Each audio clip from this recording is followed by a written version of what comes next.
here to moderate an alumni panel on artificial intelligence and the law. I'm William Hubbard, professor. Class of 2000, all right.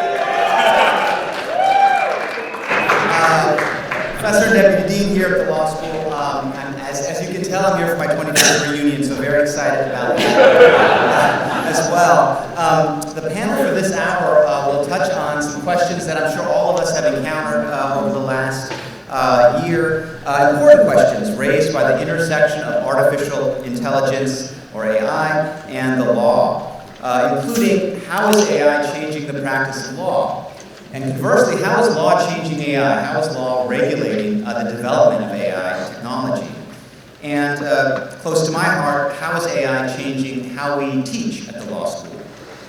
I'm joined today by our four panelists. They bring a wealth of experience on these questions. We have Ben Bradford, class of 05, partner at Jenner & Block. Keith Dolliver, class of 90, Vice President, Deputy General Counsel, and Corporate Secretary at Microsoft. Austin Sheikh, class of 2005, partner with Montgomery Emory. And my classmate, Alyssa Starzak, class of 2000, Vice President and Deputy Chief Legal Officer and Global Head of Public Policy at Cloudflare.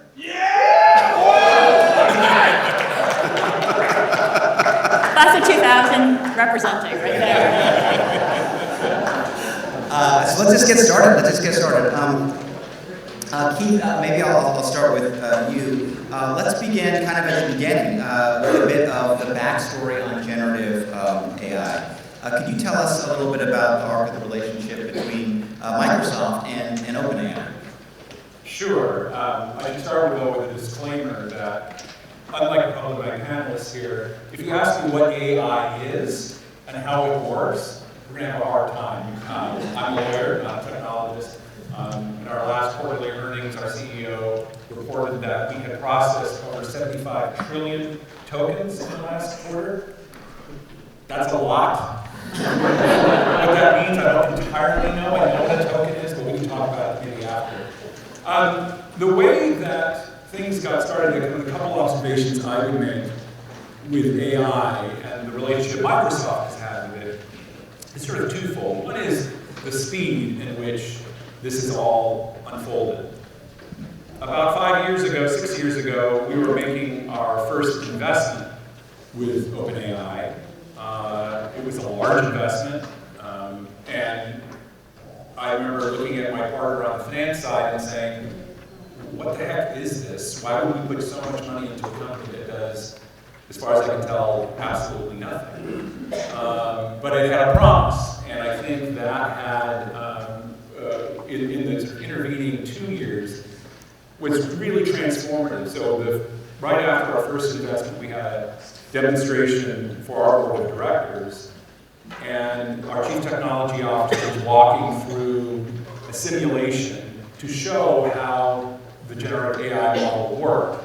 And it was, if anybody has seen Minecraft, not the movie, but the actual game, it was less sophisticated than that. It was essentially a character whose goal was to get out of the building. There were walls and things the character could hide behind, and people coming after him, bad guys. So it was one against several bad guys. And the demo really showed in animation what the computer was doing, what the algorithm was doing, which is literally studying every possible move at every possible moment in the process. Somewhat like chess, but on, because of the nature of the setup, it was incredibly more complicated. And so it basically looked like this little character kind of shifting very, very fast. And I think the board, fortunately we were on a phone call, it wasn't live, so I think the board would have been shaking their heads. We spent how much money for this? Fast forward to a time in which ChatGPT, for those that are familiar with that, we're now ChatGPT 4, almost at ChatGPT 4.5. This was ChatGPT 3.5. And the challenge that Bill Gates, who at that point was not with Microsoft, but is still a founding person and a leader in the technology space, the challenge put down was, I'll believe in AI when it can pass, and he kind of picked something, a graduate biology test, to an admissions test if you were a graduate student looking to become a graduate student in biology. and it passed with flying colors. But all of us probably would have sat there and said, well, this is all preloaded, this is not the actual algorithm at work. And so in the board meeting subsequent to that, there was a demonstration of answering the biology questions, but then it opened up, what would you like to know? A member of our board is the majority owner of the Seattle Mariners, the Seattle baseball team, which I'm a diehard fan of, and has not been successful in many, many years. But the question, of course, somebody at the board said, oh, you know, are the Mariners going to win the World Series this year? And we got a complicated answer, but it was on point. Talked about that you can't predict the future, talked about who their stars were, talked about their record in the past and what they were looking for in the future. And so we moved on, and people did what other people do when you do these kinds of demos is, oh, ask a joke. And so we started asking jokes, and one of them was, you know, how many X does it take to plug in a light bulb? And because we had not broken the line of inquiry, the joke was told about baseball. And it doesn't seem very dramatic, but in the room, you could have heard a pin drop. Because you could see what the model was doing. It was listening to what had been said before, connecting those things together, and eerily human-like, kind of making a meta joke. So I think the next thing the board says, how much more money can we put into this thing? And it has been amazing. And that turns me to the scale issue. The scale of these large language model generative AI is immense, both from just a capital expense. Microsoft will be spending roughly $80 billion in this fiscal year. We've already spent most of that, and so and we will spend more next year. And I'm not saying anything that's not public. If you look at Amazon, Google, these other hyperscalers, it is very much in line with that kind of capital expenditure. And that's where just the spaces, the data centers that you put these in, the biggest expense, frankly, are the GPUs that go into those data centers, the power that goes into the data centers. We may also have read that Microsoft is funding the restart of one of the reactors on 3 Mile Island, specifically to help with the power needs of these incredibly large facilities. So it is changing the economy, it's changing the power grid. It's really quite dramatic. And I know we're going to talk about how it's changing the legal profession, but I do think one of the joys of being at Microsoft over a long career is really seeing how technology fundamentally is impacting both the economy and how we all work as workers and how we communicate with each other as people. So we are on the verge and in the middle of, and probably the early innings of a revolution. If I could add one thing, Keith, you mentioned a story about Bill Gates. Bill Gates said that there's 2 demos that have changed his life that he's seen. One was the graphical user interface. Yes. The other was ChatGPT. Yeah. So that's what. And he was, like I said, he was incredibly skeptical. If you read prior, he is, you know, artificial intelligence will never be able to do what a human does. Never. Full stop. And at that demo, he changed his mind. And now I would say he is, you know, unfortunately saying things, well, I think AI is going to, you know, get rid of doctors, get rid of teachers, get rid of lawyers in 12 to 15 years.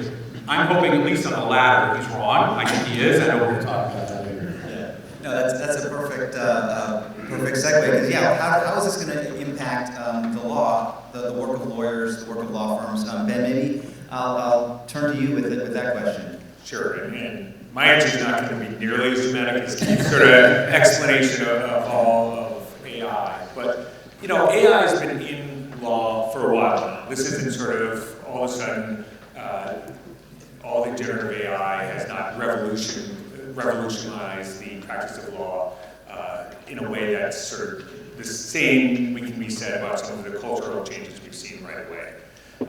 You know, I think a lot of us have been using AI in a lot of ways going back. I think the first time I was exposed to it was as part of a document review that we were able to identify documents more efficiently, identify privileged documents more efficiently, and just overall reduce the workload on young attorneys or just attorneys generally on this practice. And then, you saw it slowly creep into our legal research tools. You logged into Westlaw or Lexis, and they had an AI tool, or it was already sort of creeping into their capabilities.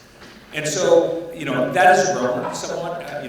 I will say that some of this is anecdotal because of the limitations of my practice. I'm a litigator, and so I know how it impacts my practice from a litigation standpoint. But I've seen and talked to a lot of people who, especially on the transactional side, where you see AI really starting to get a foothold. And in particular, when you talk about drafting things, so whether it's a basic contract or form documents, so discovery, licenses, NDAs, things like that sort of are, as we hate to admit it, sort of cut and paste at times.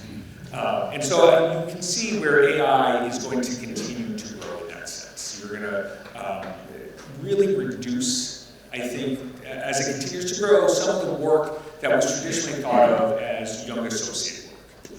And that opens a whole bunch of questions about how do we train our associates when there's not young associate work. And the way I personally like to think about it is, well, that work's going to go away anyway, and so why, we don't need to train associates to sort of do what we all grew up doing. And we need to train them in the next generation, sort of to use those AI tools and to build their practice using those. One big concern we have had in sort of AI adoption is there's a lot of client concerns. A lot of these AI models and engines want to reuse the data that you enter into it to continue to grow and build upon itself. And for client confidentiality concerns, we obviously can't have that. So, as we work with tools, it's really important, we at Jenner Block and I would assume all firms make sure first and foremost that our client data is safeguarded. And that takes quite a bit of an effort to work with the various providers to make sure that we're on the same page and have an agreement and are integrating the tools in a way that's beneficial. One other concern, which I'm sure we've all seen this, is accuracy and the obvious importance of accuracy in legal work. I feel like most people in the room have seen the news story where an attorney in New York submitted a brief that had a made-up case in it. AI hallucinated and created a new case out of thin air. The judge called him on it, and sanctions followed. And that's not a one-time only situation. Even when you're talking, in my practice, I've tried to use it for factual research, giving it lots of documents and asking AI to go mine information about it. But sometimes it comes back and it doesn't actually get the data that you need. And you need to go, I can't stress this enough, no matter how you use it in a legal context. Right now, my view is you've got to double check everything. And so if you're having someone double check it, there's a question of, is it really adding more efficiency on the front end? And I think we're going to get there. I think it's really important that we continue to use these tools and continue to evolve our practice with these tools. But personally, I don't think it's there yet where we can rely on it for a lot of the day-to-day tasks that we want it to. Now, I think a lot of us are using AI for simple tasks like drafting emails or communications or things that are not necessarily hardcore legal work. And there are specialized tools out there that help with legal research or fact gathering and things like that, and those are coming along and I think will be better than the prior generations.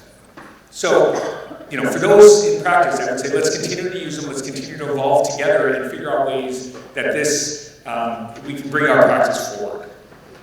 Just a couple other thoughts on sort of AI in the legal practice is sort of where is it going next? As a litigator, I just got off a trial, and we tried to use AI in various stages of it to try and help us, outline witness outlines, to put together, we fed it an outline and said, can you draft a brief for this? And none of those were great, but they did give us bits and pieces that you could use. And I think you're going to see that, to Keith's point, we're really going to see changes, I think, going forward. I can see a world in the near future where the first draft of a brief is generated by AI, and we are confident enough, as I would be if a third or fourth year associate drafted it, so work would happen. And then the next step even further, I think, is the one that's sort of really challenging to think about. which is what happens if we start using AI for oral advocacy. There's been people who've tried that. In fact, just recently, someone, I think in New York again, tried to use an avatar on a Zoom hearing, and the judge, again, got really mad. So, and the lesson there is at least tell the judge what you're doing ahead of time. But it is sort of fun to think about what happens if we had AI as a fact finder. You know, we would then be much more efficient, arguably. The fact finder, you could just submit all the objective facts and agree with the other side to pose a question and see what the fact finder came out of. Being here at U of C, I have to use the word transaction cost at least once. So that approach would definitely reduce transaction costs and maybe be more efficient. Lastly, going back to the oral argument, would we ever trust AI to advocate for us? Could we imagine AI standing up in front of the Supreme Court, all 9 justices staring down with grave looks, and a laptop or something answering it? It's funny. I laugh too. But I talked to one of my colleagues who's one of the smartest and most dedicated people I know in this AI, and he's argued more Supreme Court cases than anyone I know, and he's dead set on that this is going to happen. And his thought is, look, AI can have a mastery of the facts, it can have a mastery of the law, it can apply those. We now all ask it all the questions we want answers to, so why can't it answer the questions of the court? I'll just throw in, we are really working hard to rebrand what was called hallucinations. I'd be happy to talk to you about that after. The clarification is, the model is not sort of dreaming. And I think when I hear the word hallucination, it's as if they are out creating something. It is an imperfect way the model is working to understand and use the data that it has as it's coming up with its answer. So I just throw that in to say, every time we talk about AI, I think the movie Terminator comes up and Skynet and all of that. We are still quite a ways from that. Keith, I'm wondering what you actually are rebranding it to. I I was thinking maybe shoddy one-hour work product based on That's better. Yeah. That's great. So with the assurance that we're not yet to the world of Skynet, Austin, I wanted to ask you both about your experience with AI, how it's changing workflows for lawyers and potentially for clients, but also just picking up on this last point, the ways in which AI might change how we think about IP if AI itself is engaged in creative activities. Absolutely. Ben hit on a lot of good points, and so there's not much I can add there, but I want to preface my answer with an exercise for the audience here. I want to ask the audience to take 2 trips with me. The first trip is going to be a trip for perspective. The second trip is going to be a trip for scale, because AI means a lot of different things to different people, but I think there's a way to ground it. So this first trip, I know everyone from the class of 2005 and older will be able to take this trip. So take a trip back 30 years. It's 1995. Something's been invented called the information superhighway. No one's heard of it before. Most people don't have computers at home, but we're starting to hear there's this thing called the information superhighway. We're getting CDs in the mail from a company called America Online that's telling us they're giving us free hours to go online and to connect with people around the world. If you were to ask someone at that time, a professional, an attorney, would you go online and research a case? Absolutely not. How could I trust going to the internet and looking a case up? That's absurd. I would never do it. You ask an attorney today? Of course. We'll go on LexisNexis, we'll look something up. Take that into perspective. In my opinion, AI is going to be like that. That's the perspective on where AI will be in terms of an everyday platform for us. Now let's take a second trip for scale. Let's go back 20 years. It's 2005. Does anyone remember what the most popular cell phone in the world was? Motorola Razr. Razr's number 2. It was my phone when I graduated law school. The Nokia candy phone, and we all probably remember that. Yeah. The the mobile internet did not exist, no one would think the world would change. 2 years later, the iPhone was announced. 3 years later, the App Store was announced. People might think, okay, I can start texting people more easily. But look what else came from it. Uber, Airbnb, we have responding to emails on the go, working remotely. All of these things resulted are the result of the mobile internet. That was 20 years ago. In my opinion, I'm a technological optimist. I tinkered with computers when I was a kid. I put them back together in the 80s. I think AI will be at the scale of the mobile internet, if not bigger. It will absolutely revolutionize the way all of us work, how we interact with other people, how we engage in entertainment, pretty much every aspect of our life. The clothes we wear, there's a great scene for me from The Devil Wears Prada where the main character was saying, why do I care why this dress is red or whatever? And then the main, I think it was Meryl Streep's main actress said, well, you don't realize that 3 years ago, this color was on the runway in Paris, and this, and that's why you're wearing red in the store that you picked it up from. AI is going to be helping make decisions in every single thing we do, from your microwave to your refrigerator to everything else. So, perspective and scale, I think AI will change all of our lives, and I do think it will be for the better. Now, Ben hit on a lot of points. The question was about what I'm seeing at McDermott. So there's a couple of things we've done at McDermott Will Emery in terms of addressing AI. Number one, when ChatGPT came out in November 2022, we worked with our malpractice providers to make sure we understood the risks, what we needed to inform our clients about, and how we needed to educate our attorneys. Number two, we created an internal playground that was safe and secure, and you know, with all the concerns around AI about privacy, security, and hallucination, the only one I'm concerned about is the hallucinations. I think with appropriate counsel, privacy and data security are non-issues. If you work with great providers like Microsoft, OpenAI, and others, that's not an issue. But we made sure that we created an internal playground where our attorneys could experiment with it. Number three, our general counsel's office were educated themselves on how to negotiate the data and privacy concerns with our clients as well as with our vendors, so that any AI vendor we brought on, we could assure to our clients that their data was secure, it was going to remain private, and that we understood the risks around hallucination.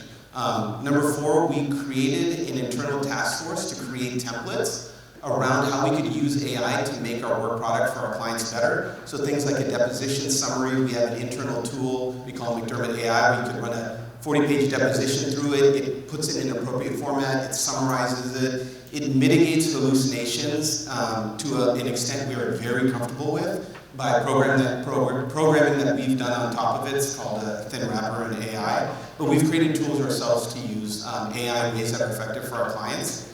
And then finally, to the question in IP, I think there are going to be three major changes in IP, the way AI impacts IP.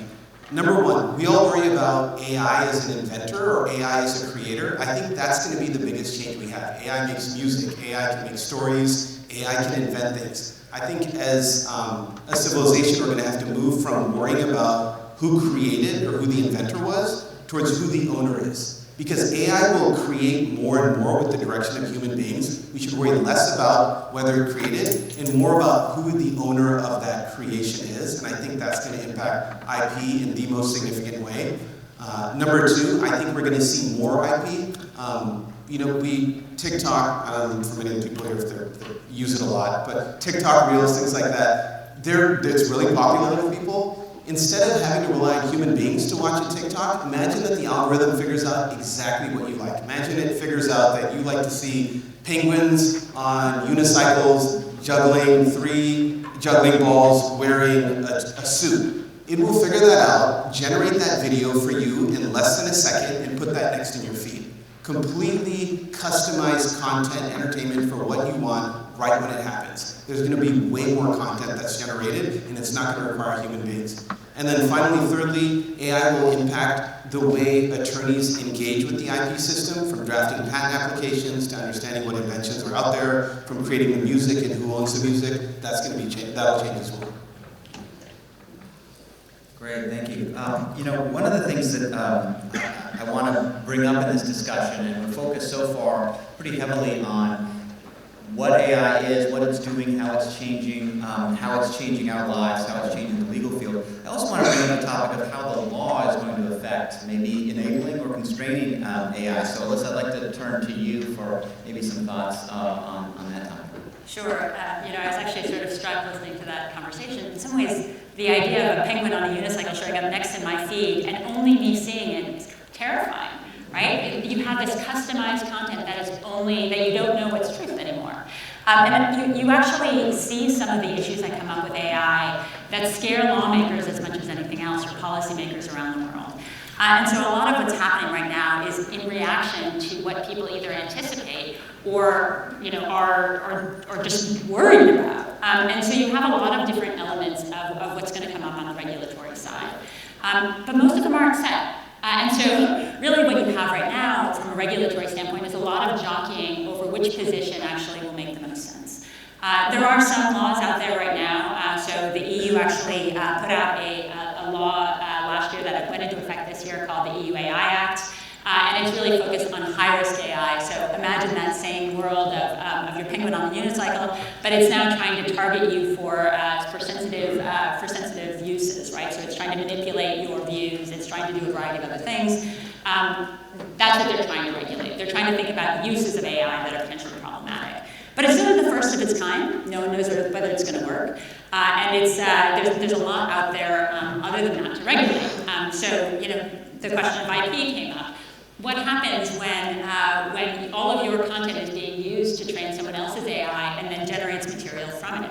So you see this in that in the world of celebrities, for example, right? Do we need celebrities anymore? Can they just record a bunch of content and then have AI generate a movie from it?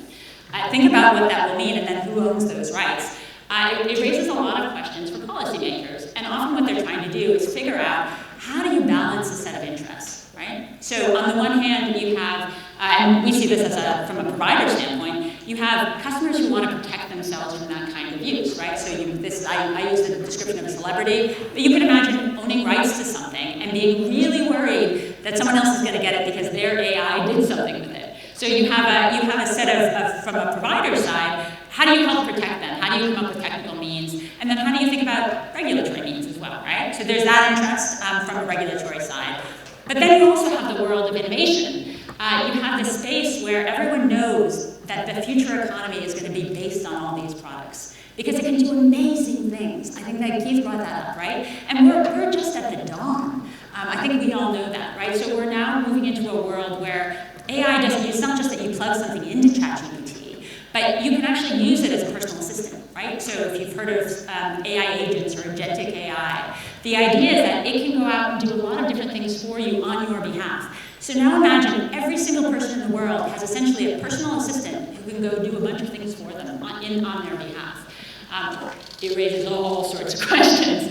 What if it does the wrong thing? What if it does something dangerous? What if it, the whole set of things that are coming up with respect to how you potentially regulate. And then there's just a sort of a question of where do we end up with everything, right? So what can you patent in that world? So imagine AI comes up with an idea, can you patent it? Imagine the world of again, the copyright side of it. Is there still a space for normal news? Or is everything so customized, so much penguin on a unicycle, that we lose that? And what does that world look like? I think me on the company side, looking at the advocacy component of it, we see lots of people sort of advocating about what the world should look like, right? So you have large companies, the hyperscaler companies, who put a ton of investment into building AI models, who are very interested in sort of maintaining and keeping it close and sort of putting some controls on it because they want to recoup their investment. You have entities, right, who are on the other side of the don't train with my content model, right? That's again the celebrity side or the copyright side. And so you have all of these voices going into policymakers and saying, hey, my interest is paramount. What comes from that? We don't really know yet. And I think that it's an interesting space to be in from a regulatory side because it's still developing. I also add that the law is still being shaped in court battles too, right? So there are ongoing court proceedings right now about things like fair use. So you imagine, again, a model is now trained on all of the content on the internet. It was trained on the New York Times. Is that legal? We're going to have court proceedings that are going to come up in the next few years that are going to look at those questions. So there's a lot happening. It's a very fast-changing world, and the technology is only changing faster than the regulation, and we'll probably outpace it. So we'll have new issues by the time we come for our next reunion. Great, thank you. So just picking up on a couple of things from the panel, let me just throw some questions out kind of to all of you, maybe as like speaking of speed and things accelerating, maybe as a speed round. What do each of you think is kind of the next big development, either on the technology side or the regulatory side for AI? On the technology side, again, I don't know how I became a technologist, but it is absolutely agentic AI. And again, it is, I think you either are scared or incredibly excited, and that may depend on what side of the specific year you're on in terms of your professional development and age. But it is, if it works and is deployed properly, I think it will fundamentally change how all of us interact in the world, in the sense of you will have somebody that will predict, oh, you know, Keith, you have not gone to your doctor recently. Let me make an appointment for you. To more general, I want to go to dinner 6 times in the next month with my spouse because I'm trying to, have date nights, and it will do those things for you. It will sit over, literally one of our chief technologists says it's like an angel or a devil, I suppose, sitting on your shoulder, watching what you do and making suggestions on how to improve your efficiency and improve your agency. So I think it is going to change things in ways we can't predict, probably any of us at this table right now, but it will be dramatically different. I mean, just to add to that, when I first heard of it, I was like, something that can actually figure out my kids' sports schedule, right. All of the carpools, all together, right? And actually plan it for me. So the idea that it can go in and make reservations at new restaurants for you, it can do everything on your behalf. It's kind of a crazy concept that we really haven't grappled with, and we really haven't thought through all the implications.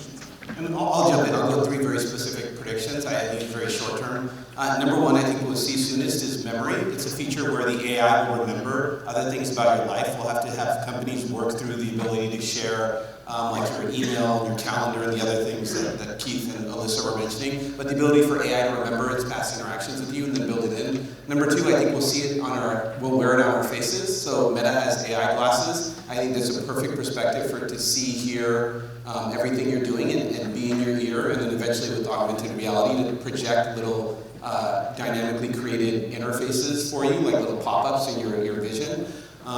And so those are the 2. And then I think the long term, this is all a race for self-improving AI. If you can imagine coding that's going to improve on itself, that's what we're all racing towards, when the AI is going to improve on itself. Because once it can do that, you can let go, and it's going to improve and improve and improve at a pace that we can't imagine. There's a movie I recommend seeing to get a sense of like the head-worn memory. It's called Her. If you haven't seen it, it's a very prescient movie. It came out about 10 years ago, but it's a great perspective in it.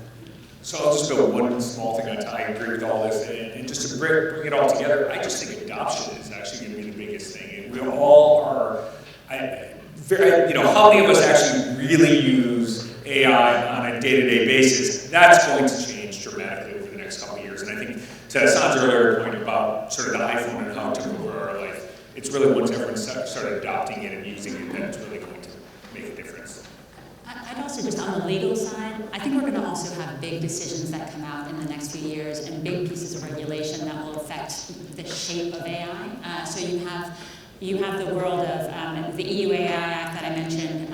Does it affect things? Is it efficient? Does it work? Does it actually regulate the things we want to regulate will be a big question. I think you'll have things that are the U.S. trying to regulate China getting access to AI and what that means from a national security standpoint. How can we ship things under export controls? Does that change? I think what are the results of the copyright decisions that are sort of pending in the courts now? So there's some big legal questions that are also going to come out in the next few years that will have an impact on the I want to turn the topic a bit towards pedagogy in law school. Certainly out of my own interest as a teacher in understanding how the role of law schools is going to change and be changed by AI. let me begin by reporting a little bit just to all of you here what we've been doing at the law school over the last couple of years since generative AI really made a huge splash. Our approach at the law school has been to kind of take in what's happening and assess what can we do to change how we're teaching students in a way that's consistent with, of course, how we've always approached the teaching of law. But in a way that hopefully better prepares our graduates for a changing environment in which there will be greater and greater adoption of generative AI, in practice. So what we've done, just very briefly, is to focus on adding to the curriculum courses that specialize in the skills building for the use of AI, or that give students insight into how to generate new AI products themselves, or to use AI products in new ways. So just to give you a taste of some of the courses that we've introduced over the past year and that we'll be introducing in the coming year, we have courses such as digital lawyering in the age of AI, advanced legal writing with AI, AI legal practice, regulation of AI, legal and constitutional issues. We also have courses that are adjacent to AI that represent other legal tech topics that have been around for a little bit longer, including courses on blockchain, crypto and the law, technology policy, law and computing, internet and technology industries, and cybersecurity. In this coming academic year, we have a new class that's going to be taught by a former student of mine, Kimball Parker, so that's exciting, called AI Lab, and students will be developing, using AI tools to develop apps that can be used to assist with legal aid or other public interest organizations in providing legal services with the aid of AI. So we've been rolling out over the last couple of years a suite of courses that allow students, based on their own interests, to develop these skills in the area of AI. But we're also trying to work on raising the baseline proficiency level of all of our students in terms of the use of generative AI. So we're building its use into the Bigelow program, into the 1L Legal Research and Writing curriculum. As all of you may remember from the various iterations of the course in school, there's a fall memo, there's a winter memo, and then there's a spring brief. And this year, for the first time, the fall memo, the use of AI was prohibited, but in the winter memo and the spring brief, the use of generative AI was permitted for all of the students after we gave them an introduction to its use and some training in its use for research and writing purposes. And our goal going forward is to continue to build out that component of the curriculum so that students from their first year in law school have some familiarity with, some proficiency with the use of generative AI, both for research and for writing purposes, because we do expect that going forward it's only going to become a bigger and bigger part of legal practice. So with that background, one of the things I wanted to ask the panelists, one more question of the panel, and we'll open it up for all of you. How do you see the AI changing the legal profession, not just in terms of research and writing? I mean, that's something that a lot of the conversation in law schools has been very focused on. But one of the things that I think came up was this idea of an AI as advocate. Are there ways in which AI can affect the relationships that lawyers have with judges or with clients? How much of the legal work that's being done is going to remain exclusively in the province of humans as opposed to technology? I'm curious what your thoughts are about that piece of it. So, I touched on a bunch of this sort of when I talked earlier. One thing that, I think that's going to be beyond what I covered earlier is sort of predictability and budgeting and the ability to deliver services at a much lower cost. And that's not just in a law firm setting where clients are always budget conscious, but also for the needy, being able to have tools available such that you don't need a high-priced lawyer to go and represent someone in court to handle the multitude of different legal proceedings that occur and that strangle people's lives. And I know there are legal organizations, I'm a member of one, that are trying to do that right now, just to provide online tools to those who need them. But I think AI would be the next step forward, where AI can be your advocate in ways that are really, really helpful to society. One thought that we have in my work as a transactional lawyer, part of what you do, and I think any of us that practice there, is spend time taking in facts and trying to help, in case business decision makers weigh risk.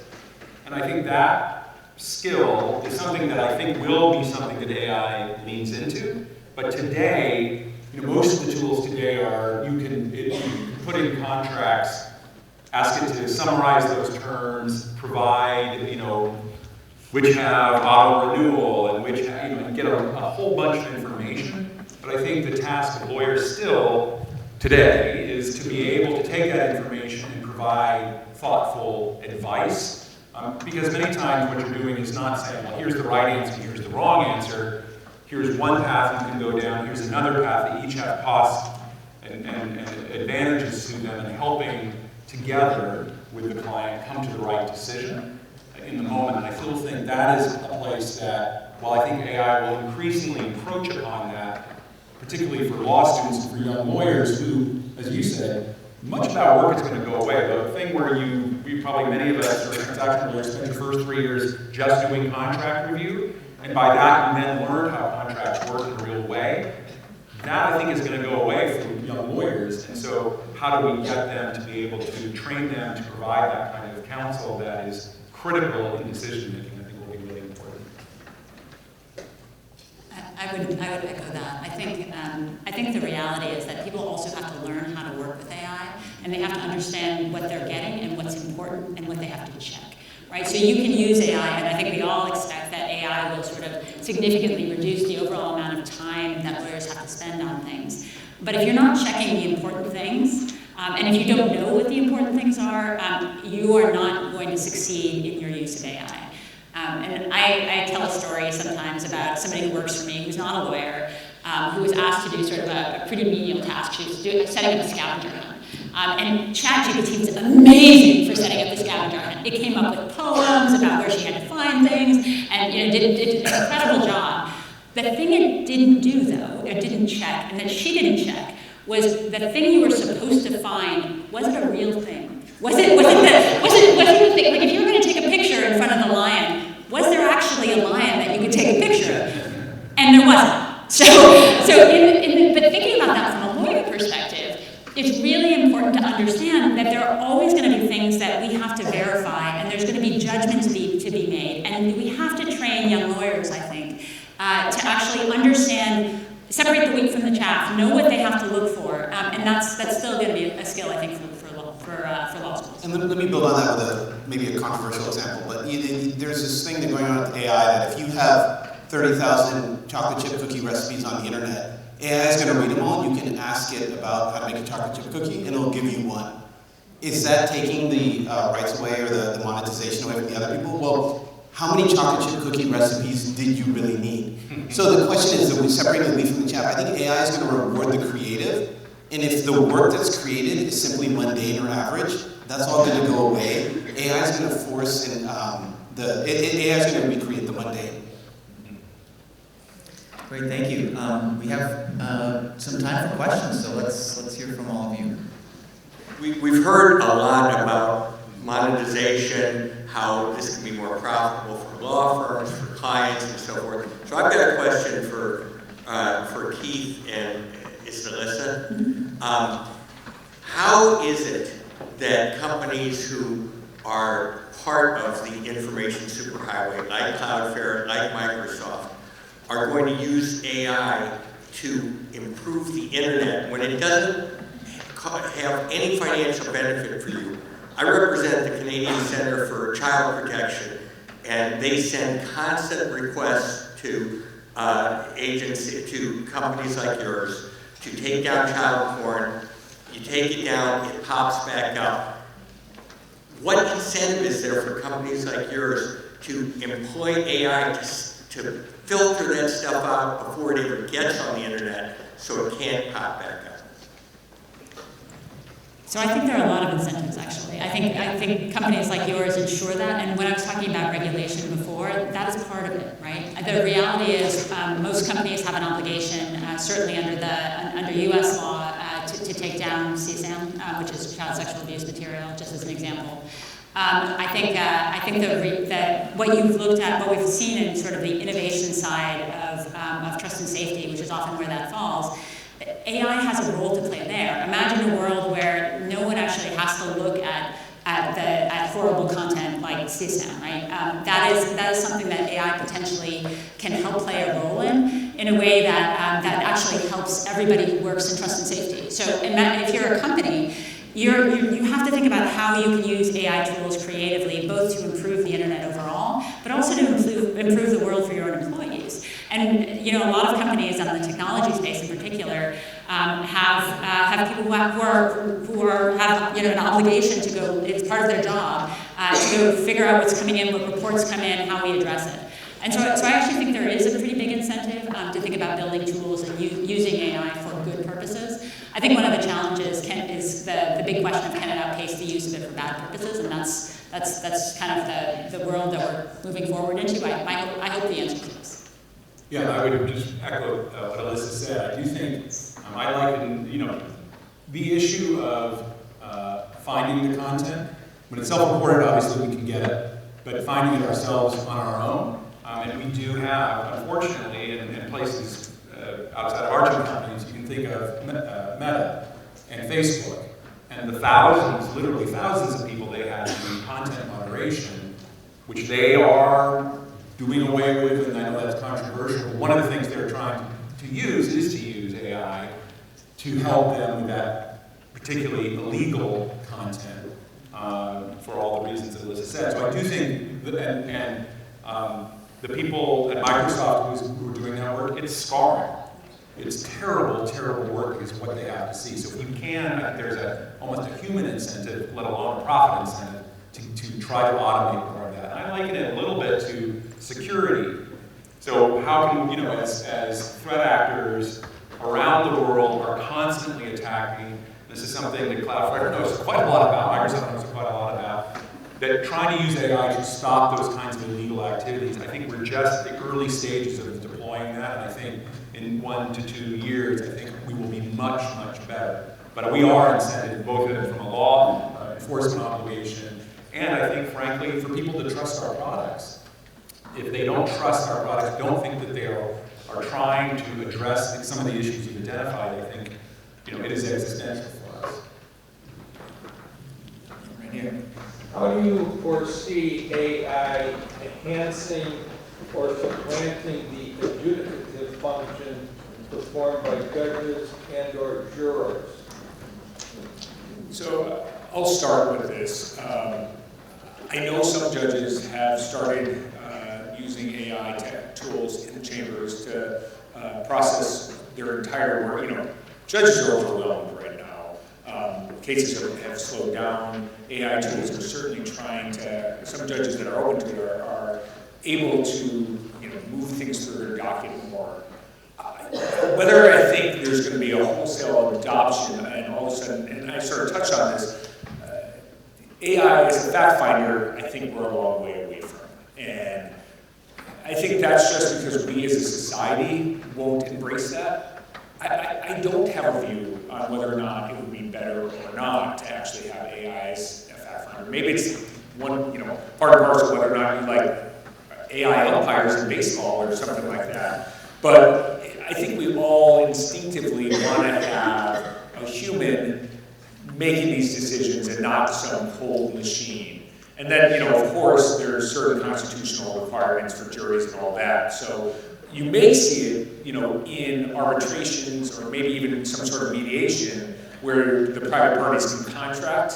And that's what I was sort of hinting at. If you can contract with the other side and say, hey, let's cut off all lawyer costs. Let's just all put our documents into an AI engine and ask it a question. And whatever it says, we'll be bound by. you know, I'd be kind of curious to see how that plays out.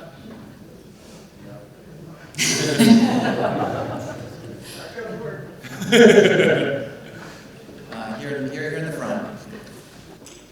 So the generative AI products that are out there, they all have to be trained.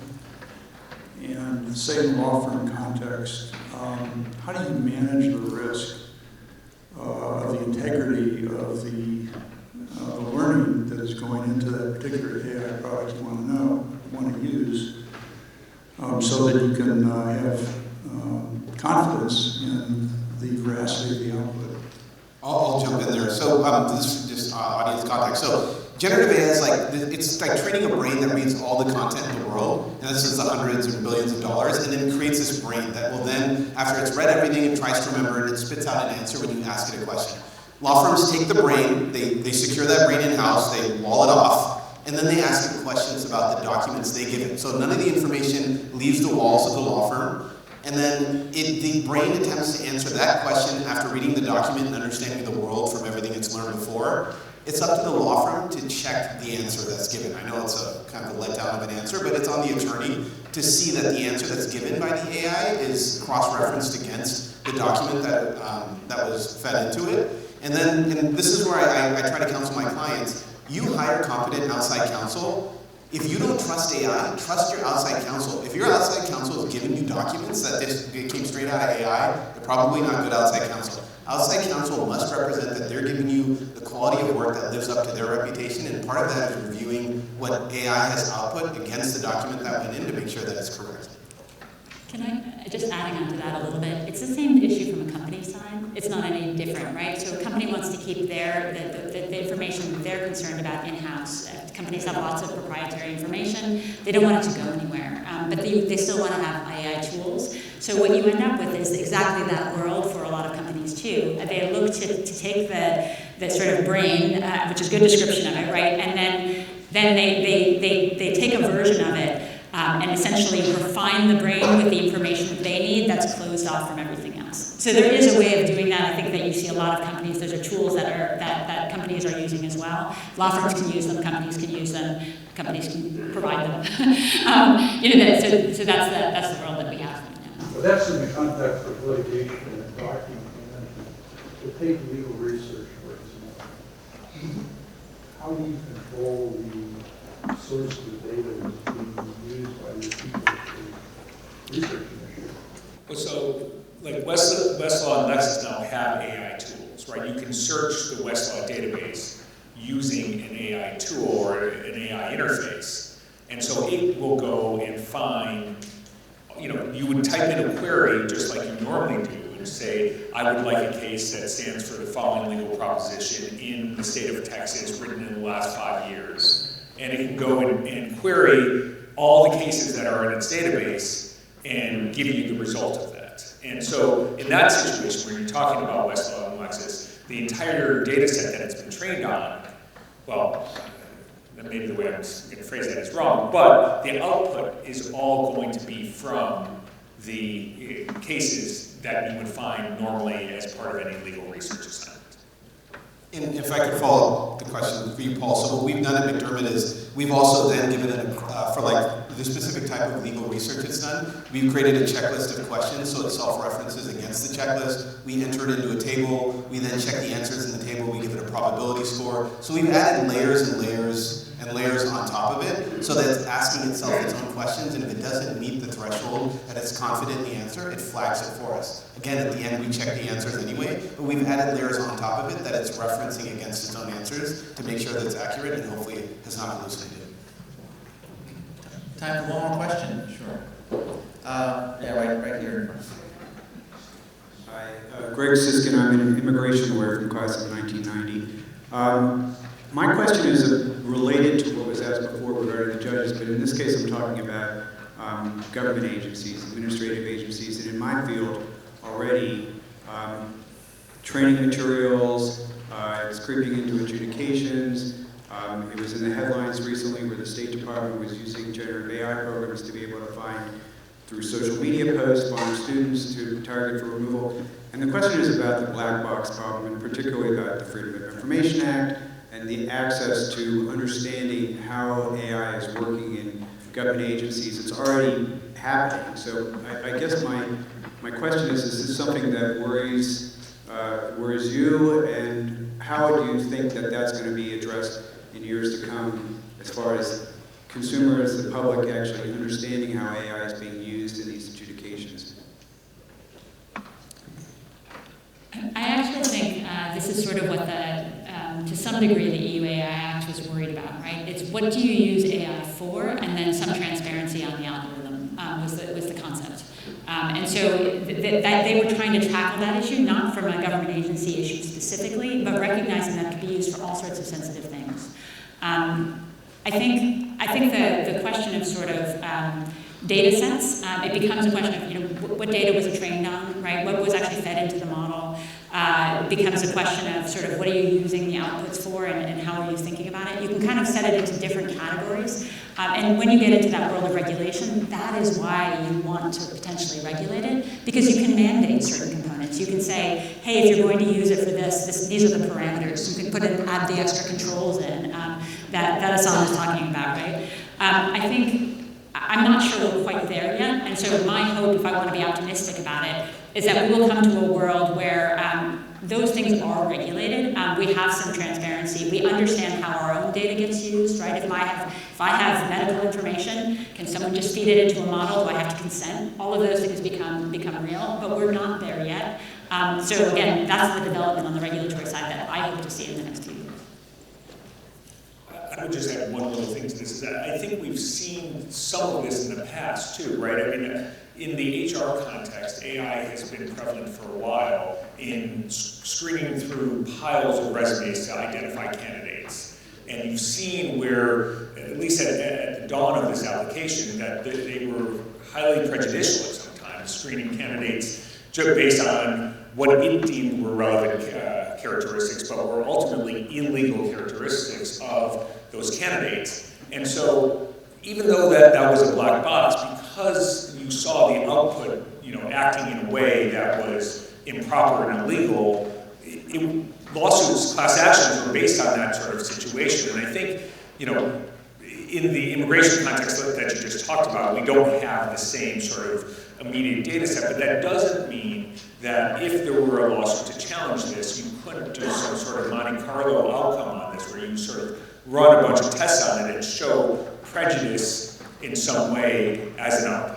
And that's a great point, I mean, so with increased access, total number of people have more access through AI, total number of mistakes will probably increase. The question is going to be around what percentage of mistakes there are, but that risk always, to me, comes with increased access. I think you mentioned understanding. I think what we've seen with technology is understanding really only happens with any next generation of people who come into the area. So younger people know social media better than older people do, who understand internet better than the generation before them. And then finally, with respect to the models and their prejudice, I think, practically speaking, sooner rather than later, we work with open models like Llama, where we understand better how these open large language models work, so that we can understand them in complement with the government agencies publishing how they're using those models, so that the people who are impacted by them understand what process those models use to adjudicate on their behalf.